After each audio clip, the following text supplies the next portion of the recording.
નમસ્કાર દર્શક મિત્રો, પાટવી ગુજરાતી ન્યૂઝ ચેનલ માં આપનું હાર્દિક સ્વાગત છે। બ્રેકિંગ દાહોદ જિલ્લામાં સરકારી સાયકલો ધૂળ ખાતી નજરે ચડી। વિદ્યાર્થીનીઓને આપવાની સાયકલો ધૂળ ખાતી નજરે ચડી। વર્ષ 2023ના શાળા પ્રવેશોત્સવમાં આપવાની સાયકલો ધૂળ ખાતી નજરે ચડી।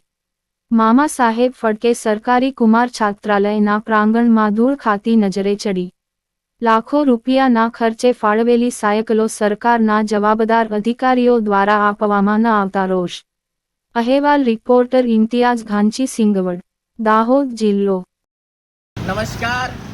છોટાઉદેપુરની અંદર વિદ્યાર્થીનીઓને આપવા માટેની હજારો સાયકલ બાદ આજે તમે દાહોદની અંદર પણ આ જ રીતની એક પરિસ્થિતિ જોવા મળે છે।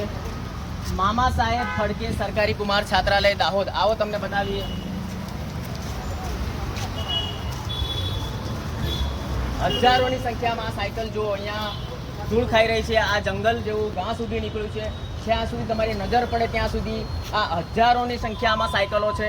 આ બાજુ પણ આ સાયકલો પડેલી છે, આ તરફ પણ તમે જુઓ, જ્યાં જુઓ ત્યાં સાયકલો પડેલી છે। આ સાયકલો શાળા પ્રવેશ ઉત્સવ 2023માં બાળકીઓને આપવાની હતી। 2023નું વર્ષ પણ પતી ગયું, 2024નો શાળા પ્રવેશ ઉત્સવ પણ પતી ગયો, છતાં પણ આ હજારોની સંખ્યામાં જે આ સાયકલ છે, આ સાયકલો હવે આપવાને લાયક પણ રહી નથી, બિલકુલ ભંગાર પરિસ્થિતિની અંદર આવી ગઈ છે। દાહોદ શહેરની અંદર મુખ્ય માર્ગની ઉપર ITIની બાજુમાં જ કલેક્ટરશ્રીનું નિવાસ પણ છે। તો આજે અમે આ મીડિયાના માધ્યમથી ગુજરાત રાજ્યના મુખ્યમંત્રીશ્રીને એક રજૂઆત કરવા માંગીએ છીએ કે સાહેબ, આ હજારોની સંખ્યામાં સાયકલ આ તમે જુઓ કે જેની અંદર ઘાસ પણ એટલું મોટું થઈ ગયું છે। અહીંયાના સ્થાનિક લોકોને પૂછતા જાણવા મળ્યું છે કે લગભગ 2 વર્ષ કરતાં વધુ સમયથી આ સાયકલો અહીંયા પડી છે। તો આ સાયકલો અહીંયા શા માટે પડી છે? આ સાયકલોને વિતરણ શા માટે નથી કરવામાં આવ્યું? એટલે જવાબદાર તંત્રની વિરુદ્ધ કડકમાં કડક પગલાં ભરવામાં આવે એવી અમારી આપ સાહેબશ્રીને નમ્ર વિનંતી છે। આ જુઓ, આ તરફ પણ જુઓ, આ તરફ પણ હજારોની સંખ્યામાં સાયકલ પડી છે। તમને નજીક લઈ જઈને બતાવીશું તમને। આ જુઓ, આ સાયકલ શાળા પ્રવેશ ઉત્સવ 2023ની છે।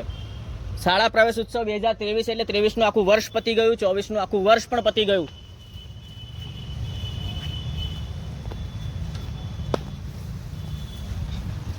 એટલે માનનીય મુખ્યમંત્રી સાહેબ, આદિવાસી વિસ્તારની અંદર આદિવાસી વિદ્યાર્થીનીઓ સારું શિક્ષણ મેળવે, 8મું ધોરણ પાસ કરી અને 9મા ધોરણમાં પોતાના ગામમાં શાળાની વ્યવસ્થા ન હોય તો અન્ય ગામમાં જવું પડતું હોય છે, તો એમને આવવા જવાની વ્યવસ્થાના ભાગરૂપે આ સાયકલો આપવાની હોય છે। તો આ દાહોદ જિલ્લાની આદિવાસી બાળકીઓને આ સાયકલો શા માટે નથી આપવામાં આવી? એટલે આ સાયકલો વિતરણની જેની જવાબદારી હોય એ જવાબદાર અધિકારીને કડકમાં કડક સજા થાય અને આટલું મોટું નુકસાન જનતાના ટેક્સના પૈસાથી થયું છે, આદિવાસી સમાજની ગ્રાન્ટનું જે આટલું મોટું નુકસાન થયું છે, આ નુકસાન શા માટે થયું છે અને કોના પ્રતાપે થયું છે? એટલે આ જવાબદાર અધિકારીઓ વિરુદ્ધ કડકમાં કડક કાર્યવાહી થઈ અમારી આપ સાહેબ શ્રીને નમ્ર વિનંતી છે।